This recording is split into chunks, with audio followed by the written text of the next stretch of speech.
সাদা কালোর উপর শিকো গাদোয়াল অনেকে রিকোয়েস্ট করেছিলেন, এর আগেও আমরা একবার ভিডিও দিয়েছি, প্রচুর দেখেছি প্রচুর বুকিং।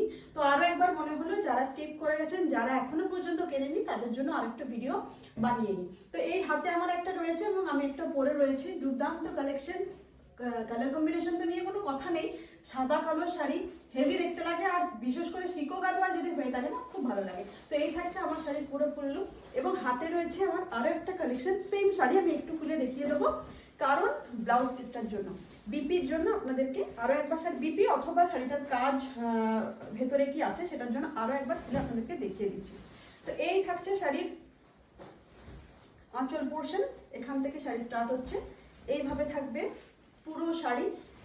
অল ওভার শাড়িতে কিন্তু প্রপার একটা ব্ল্যাক কালারের বর্ডার দেওয়া হয়েছে, একেবারে ব্ল্যাক কালার, এটা কিন্তু পুরো ব্ল্যাক, কোনো কালচে বেগুনি, এই কালচে চকলেট এই ধরনের কোনো কালার নেই, সাদার সাথে প্রপার কালার। হোয়াইটটাও থাকছে একেবারে পিওর একটা হোয়াইট।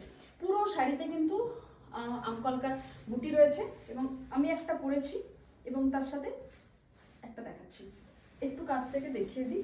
এইভাবে থাকবে পুরো শাড়ির বুটি, একটা একটা একটা একটা করে পুরো শাড়িতে বুটি থাকছে, এবং এই যাচ্ছে আঁচল পোর্শন। ব্লাউজ পিসটাও রয়েছে কিন্তু ব্ল্যাকে, বিপি থাকছে ব্ল্যাকে, ভীষণ সুন্দর দেখতে একটা কালেকশন, কিছু বলার নেই। যারা এখনো পর্যন্ত কেনেননি তাদের জন্য আরো একবার ভিডিওটা। এই থাকছে পুরো শাড়ি, বর্ডার